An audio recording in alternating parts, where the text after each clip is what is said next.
അപ്പോൾ ഇങ്ങനെ ഒരുപാട് ചോദ്യങ്ങൾ വീണ്ടും സമൂഹത്തിൽ വലിയ ചർച്ചയാകാനുള്ള കാരണം വിദേശ ഫണ്ടുകൾ സ്വീകരിക്കുന്ന സംഘടനകളെ നിയന്ത്രിക്കുന്ന ഫോറിൻ കോൺട്രിബ്യൂഷൻ റെഗുലേഷൻ ആക്ട് അഥവാ FCRA അത് കൂടുതൽ കർശനമാക്കാനുള്ള നീക്കവുമായി കേന്ദ്ര സർക്കാർ മുന്നോട്ട് പോകുന്ന സാഹചര്യമാണ്.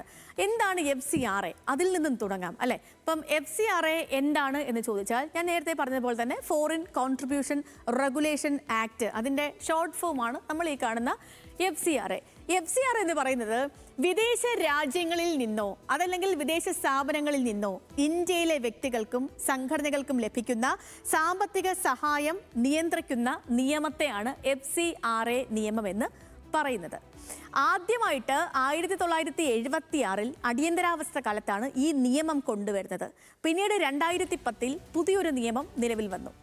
ഇതിൻ്റെ ലക്ഷ്യം എന്താണെന്ന് ചോദിച്ചാൽ പ്രത്യേകിച്ച് ഇതിന് ഒരൊറ്റ ലക്ഷ്യമേ ഉള്ളൂ. അതായത് വിദേശ പണം ഉപയോഗിച്ച് ഇന്ത്യയുടെ രാഷ്ട്രീയ സാമൂഹിക ഘടന, ദേശീയ സുരക്ഷ എന്നിവയെ സ്വാധീനിക്കാതിരിക്കുക എന്നതാണ് ഇതിൻ്റെ ഒരേ ഒരു ലക്ഷ്യം. FCRAയുടെ ഒരേ ഒരു ലക്ഷ്യം. ഇതിൽ കേന്ദ്ര സർക്കാരിൻ്റെ വാദങ്ങൾ എന്തൊക്കെയാണ്? ഈ വാദത്തിൽ കേന്ദ്ര സർക്കാരിൻ്റെ വാദങ്ങൾ എന്തൊക്കെയാണെന്ന് പരിശോധിച്ചാൽ അതിൽ ആദ്യത്തെ വാദമായി നമുക്ക് പറയാൻ പറ്റുന്ന ഒന്ന്, ചില വിദേശ ഫണ്ടുകൾ മതപരിവർത്തനത്തിനും രാഷ്ട്രീയ സ്വാധീനത്തിനും ഉപയോഗിക്കപ്പെടുന്നു എന്ന കാര്യം കേന്ദ്രം പറയുന്നു. മറ്റൊന്ന്, ചില NGOകൾ ഈ പണത്തിൻ്റെ ഉപയോഗം സംബന്ധിച്ച് സുതാര്യത പാലിക്കുന്നില്ല. അങ്ങനെ ഒരു സംശയം കേന്ദ്രത്തിനുണ്ട്.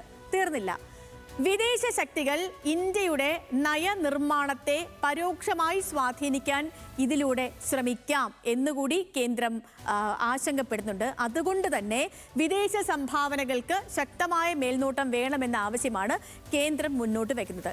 2020 ഇതിലൊരു ഭേദഗതി വന്നിരുന്നു. ഈ നിയമത്തിൽ ഒരു ഭേദഗതി വന്നിരുന്നു. ആ ഭേദഗതി നമ്മൾ പരിശോധിച്ചാൽ 2020 ഭേദഗതിയിൽ മോദി സർക്കാർ FCRAയിൽ വലിയ മാറ്റങ്ങൾ കൊണ്ടുവന്നു.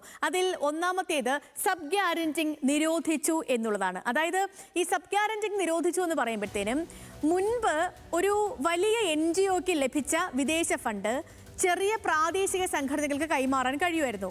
2020 ഭേദഗതിക്കു ശേഷം അത് പൂർണ്ണമായിട്ട് നിരോധിച്ചു. ഇപ്പോൾ ഞാനൊരു ഉദാഹരണം പറയുകയാണെങ്കിൽ ഡൽഹിയിൽ ഒരു വലിയ NGOയ്ക്ക് 10 കോടി രൂപ കിട്ടിയെന്ന് വയ്ക്കൂ. അങ്ങനെ ഒരു 10 കോടി രൂപ കിട്ടിയാൽ അതിപ്പോൾ നമ്മുടെ വയനാട്ടിലോ അതല്ലെങ്കിൽ ഇടുക്കിയിലോ പ്രവർത്തിക്കുന്ന ചെറിയ സംഘടനകൾക്ക് കൈമാറാനാകില്ല ഈ സബ് ഗ്യാരന്റിംഗ് നിരോധിച്ചതോടുകൂടി.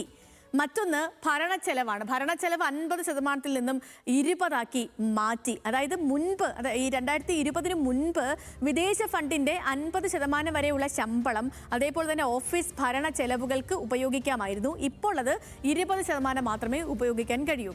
ഇനി ഈ ഭേദഗതിയിൽ മൂന്നാമത് കൊണ്ടുവന്ന മാറ്റം SBI ഡൽഹി അക്കൗണ്ട് നിർബന്ധമാക്കി എന്നുള്ളതാണ്. അതായത് നമ്മളൊരു വിദേശ ഫണ്ട് സ്വീകരിക്കുന്ന എല്ലാ സംഘടനകളും ന്യൂഡൽഹിയിലെ SBIയുടെ മെയിൻ ബ്രാഞ്ചിൽ പ്രത്യേക FCRA അക്കൗണ്ട് തുറന്നിരിക്കണം എന്നൊരു നിർദ്ദേശം കൂടി 2020 വന്ന വലിയ ഭേദഗതിയിൽ പറഞ്ഞിട്ടുണ്ട്.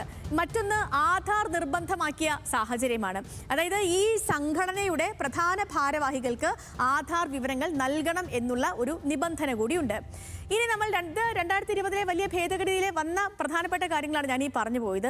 നിലവിൽ ഇപ്പോഴത്തെ പ്രതിഷേധത്തിനുള്ള കാരണം, അതിൻ്റെ ആധാരം എന്തെന്ന് പരിശോധിച്ചാൽ എന്തുകൊണ്ടാണ് ഇതിനെതിരെ പ്രതിഷേധം ഉണ്ടായതെന്ന് ചോദിക്കുകയാണെങ്കിൽ NGOകൾക്കും അതേപോലെ തന്നെ മനുഷ്യാവകാശ പ്രവർത്തകരും പറഞ്ഞത് ഇതൊരു നിയന്ത്രണമല്ല, ഞങ്ങളെ ശ്വാസം മുട്ടിക്കുകയാണ് കേന്ദ്രം എന്നാണ് അവർ പറയുന്നത്. അതായത് അവർ പറയുന്ന കാര്യങ്ങൾ ഇപ്പോൾ ചെറിയ NGOകൾക്ക് വിദേശ സഹായം എത്താതാകും. ഈ നിയമം കടുപ്പിക്കുന്നതോടുകൂടി, ഈ ഭേദഗതി വരുന്നതോടുകൂടി ചെറിയ NGOകൾക്ക് വിദേശ സഹായം എത്താതെയാകും. അതേപോലെ ഗ്രാമതലത്തിലുള്ള സാമൂഹിക പ്രവർത്തനങ്ങളെ ഇത് ബാധിക്കുമെന്നും ഇവർ ആശങ്കപ്പെടുന്നു. കഴിഞ്ഞിട്ടില്ല, മനുഷ്യാവകാശ സംഘടനകൾക്കും അതേപോലെ തന്നെ ന്യൂനപക്ഷ സ്ഥാപനങ്ങൾക്കും കൂടുതൽ ബുദ്ധിമുട്ടുകൾ ഇതോടുകൂടി ഉണ്ടാകുമെന്നും വിയോജിക്കുന്നവർ പറയുന്നുണ്ട്. സർക്കാർ വിമർശനമുള്ള സംഘടനകളെ ലക്ഷ്യമിടാൻ ഈ നിയമം ഉപയോഗിക്കാം. ഇതൊക്കെയാണ് ഈ വിഷയത്തിൽ NGOകളും അതേപോലെ തന്നെ മനുഷ്യാവകാശ സംഘടനകളും പറഞ്ഞു വെക്കുന്നത്. ഇതിൽ സുപ്രീം കോടതിയിലേക്ക് എത്തിയ ഒരു കേസാണിത്. സുപ്രീം കോടതി എടുത്ത നിലപാട് 2022 സുപ്രീം കോടതി ഈ ഭേദഗതികളൊക്കെ ചോദ്യം ചെയ്തുള്ള ഹർജികൾ തള്ളിയിരുന്നു.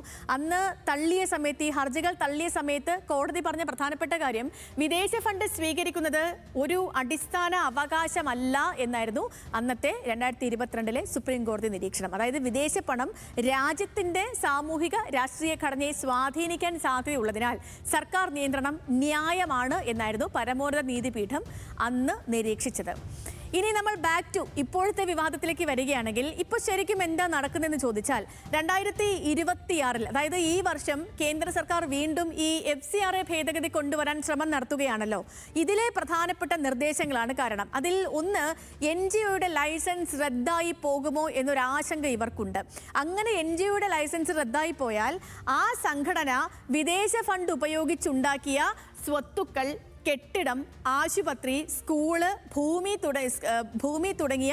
തുടങ്ങിയവയൊക്കെയും സർക്കാർ നിയന്ത്രണത്തിലെ ഒരു പുതിയ സംവിധാനത്തിന് കീഴിലാകും. അതായത് ഒരു ഡിസൈൻഡ് അതോറിറ്റി വരികയാണ് ഇതിനെയൊക്കെ നോക്കാൻ. അതായത് ലൈസൻസ് റദ്ദായാൽ ആസ്തികൾ കൈകാര്യം ചെയ്യാൻ സർക്കാർ നിയോഗിക്കുന്ന ഒരു പ്രത്യേക അധികാരിക്ക് അധികാരം ലഭിക്കും. അതിനെയാണ് ഒരു ഡിസൈൻഡ് അതോറിറ്റി കൊണ്ടുവരാൻ നീക്കം നടത്തുന്നു. ഇത് ഇവരെ സംബന്ധിച്ച് വലിയ ആശങ്കയുണ്ടാക്കുന്ന കാര്യമാണ്. ഈ പുതിയ വിവാദത്തിൽ വിമർശകർ പറയുന്ന കാര്യം സർക്കാരിന്റെ അധികാരം അമിതമാകുന്നു. അതായത് ഒരു NGOയുടെ രജിസ്ട്രേഷൻ റദ്ദായാൽ അവരുടെ കീഴിലുള്ള സ്കൂളുകളും ആശുപത്രിയും വരെ സർക്കാർ നിയന്ത്രണത്തിലായേക്കാം എന്നൊരു ആശങ്ക NGOകൾക്കുണ്ട്, വിമർശകർക്കുണ്ട്. മറ്റൊന്ന്, ന്യൂനപക്ഷ സ്ഥാപനങ്ങൾ ലക്ഷ്യമിടുകയാണോ എന്നൊരു ആശങ്ക. പ്രത്യേകിച്ചും ക്രിസ്ത്യൻ മുസ്ലിം സംഘടനകളാണ് കൂടുതലായിട്ടും വിദേശ സഹായം സ്വീകരിക്കുന്നത്. അപ്പോൾ അതുകൊണ്ട് അവർക്ക് കൂടുതൽ പ്രത്യാഘാതം ഉണ്ടാകും എന്ന് വിമർശകർ പറയുന്നു. അതേപോലെ തന്നെയാണ് സിവിൽ സൊസൈറ്റി ദുർബലമാകുമോ എന്നൊരു ആശങ്ക കൂടി വിമർശകർ പറയുന്നുണ്ട്. സർക്കാരിനെ വിമർശിക്കുന്ന സാമൂഹിക സംഘടനകൾക്ക് പ്രവർത്തനം ബുദ്ധിമുട്ടാകുമെന്നാണ് ഇവർ ഈ വിഷയത്തിൽ പറയുന്നത്. ഇപ്പം കേന്ദ്രം എന്തുകൊണ്ട് ഇതിൽ FCRAയിൽ ഇങ്ങനെ പിടിമുറുക്കുന്നു എന്ന് ചോദിച്ചാൽ ഇതിന് പ്രധാനമായിട്ടും 3 രാഷ്ട്രീയ ഭരണപരമായ കാര്യങ്ങളാണ്. ഒന്ന് ദേശീയ സുരക്ഷ, മറ്റൊന്ന് ഫണ്ടുകളുടെ ട്രാക്കിംഗ് ആണ്, പിന്നെ മറ്റൊന്ന് NGO മേഖലയിൽ കൂടുതൽ നിയന്ത്രണം കൊണ്ടുവരുന്നു എന്നുള്ളത്. ഇപ്പം ഓരോന്നായിട്ട് പരിശോധിച്ചാൽ ദേശീയ സുരക്ഷ എടുത്താൽ വിദേശ ഫണ്ടുകളൊക്കെ രാഷ്ട്രീയ അജണ്ടകൾക്കോ അതല്ലെങ്കിൽ മതപരിവർത്തന പ്രവർത്തനങ്ങൾക്കോ ഉപയോഗപ്പെടുന്നു എന്നാണ് കേന്ദ്രത്തിന്റെ വാദം. ഫണ്ടുകളുടെ ട്രാക്കിംഗ്, അതിൽ കേന്ദ്രം പറയുന്നത് ഓരോ രൂപയും എവിടെ നിന്നും വന്നു, എവിടേക്ക് പോയി എന്നത് വളരെ കൃത്യമായി നിരീക്ഷിക്കാൻ സർക്കാർ ആഗ്രഹിക്കുന്നുണ്ട്. അതുകൊണ്ട് ഫണ്ടുകളുടെ ട്രാക്കിംഗ് സംവിധാനം കൂടിയേ തീരൂ എന്ന് സർക്കാർ കടുംപിടുത്തം പിടിക്കുന്നു. ഇനി ഈ NGO മേഖലയിൽ കൂടുതൽ നിയന്ത്രണം വരുന്നു. അതായത് കഴിഞ്ഞ കുറച്ച് വർഷങ്ങളായിട്ട് ആയിരക്കണക്കിന് FCRA ലൈസൻസുകൾ നമ്മുടെ രാജ്യത്ത് റദ്ദാക്കപ്പെട്ടിട്ടുണ്ട്. വിദേശ ഫണ്ട് മേഖലയെ കൂടുതൽ കേന്ദ്രീകൃത നിയന്ത്രണത്തിലാക്കുകയാണ് സർക്കാരിന്റെ സമീപനമെന്നാണ് നിരീക്ഷകരുടെ ഒരു വിലയിരുത്തൽ. ശരിക്കും ഈ ഭേദഗതിയിൽ ഇവിടെ 2 ആശയങ്ങൾ തമ്മിലുള്ള ഏറ്റുമുട്ടലാണ് നടക്കുന്നത് നമുക്ക് പറയാം. അതിൽ ഒന്നാമത്തെ ആശയം സർക്കാരിൻ്റെതാണ്. സർക്കാർ പറയുന്നു ദേശീയ സുരക്ഷയ്ക്ക് തന്നെ വിദേശ ഫണ്ടുകൾ കർശനമായി നിയന്ത്രിക്കണം. ദേശീയ സുരക്ഷയാണ്, രാജ്യത്തിന്റെ സുരക്ഷയ്ക്ക് വിദേശ ഫണ്ടുകൾ നിയന്ത്രിക്കേണ്ടത് അത്യന്താപേക്ഷിതമാണെന്ന് കേന്ദ്രം പറയുന്നു. എന്നാൽ വിമർശകരുടെ വാദമെന്ന് വെച്ചാൽ ദേശീയ സുരക്ഷയുടെ പേരിൽ ഒരു സ്വതന്ത്ര പൗര സമൂഹത്തെ ദുർബലമാക്കാനാണ് കേന്ദ്രം ശ്രമിക്കുന്നത്. അതിന് പാടില്ല എന്നാണ് ഇപ്പോൾ വിമർശകർ പറഞ്ഞുകൊണ്ടിരിക്കുന്നത് കാര്യം. ചുരുക്കത്തിൽ നമ്മൾ ഈ FCRA വിവാദത്തെ പരിശോധിച്ചാൽ ഇതൊരു സാധാരണ സാമ്പത്തിക നിയമമല്ല. ഇന്ത്യയിലെ ജനാധിപത്യത്തിന്റെ ഒരു നിർണായക ചോദ്യവുമായി തന്നെ ഇത് ബന്ധപ്പെട്ട് കിടക്കുന്നു എന്ന് പറയാം. ഇപ്പം വിദേശ ഫണ്ടുകൾ എത്രത്തോളം നിയന്ത്രണം വേണം, എത്രത്തോളം വിദേശ ഫണ്ടുകൾ നമുക്ക് വേണം, അതേസമയം തന്നെ സാമൂഹിക സേവനവും മനുഷ്യാവകാശ പ്രവർത്തനവും നടത്തുന്ന സംഘടനകൾക്ക് എത്രത്തോളം സ്വാതന്ത്ര്യം നൽകണം, ദേശീയ സുരക്ഷയും പൗരസമൂഹത്തിന്റെ സ്വാതന്ത്ര്യവും തമ്മിലുള്ള ഈ ബാലൻസ് കണ്ടെത്താനുള്ള ശ്രമമാണ് FCRA ചുറ്റിപ്പറ്റിയുള്ള ഇപ്പോഴത്തെ ഒരു രാഷ്ട്രീയ പോരാട്ടം എന്ന് പറയാം. അപ്പം അതുകൊണ്ട് തന്നെ ഓരോ ഭേദഗതിയും നിയമപരമായ ചർച്ച മാത്രമല്ല ഇന്ത്യയിലെ ജനാധിപത്യത്തിന്റെ സ്വഭാവത്തെക്കുറിച്ചുള്ള വലിയ സംവാദമായി കൂടി മാറുകയാണ്. അപ്പോൾ ഇതാണ് FCRAയുമായി ബന്ധപ്പെട്ട് ഇതുവരെ നടന്നിട്ടുള്ളതും അതല്ലെങ്കിൽ ഇപ്പോൾ നടന്നുകൊണ്ടിരിക്കുന്നതുമായ വിവാദങ്ങളുടെയും ചർച്ചകളുടെയും ആശങ്കകളുടെയൊക്കെ ഒരു രത്ന ചുരുക്കം എന്ന് പറയുന്നത്. പറയുകയാണെങ്കിൽ കുറേ ഉണ്ട് കേട്ടോ, കുറേ കാര്യങ്ങൾ നമുക്ക് പറയാനായിട്ട്. ഞാൻ അതിനെ വളരെ ചുരുക്കിയാണ് പ്രേക്ഷകരിലേക്ക് ഈ സമയത്ത് എത്തിച്ചത്. അപ്പം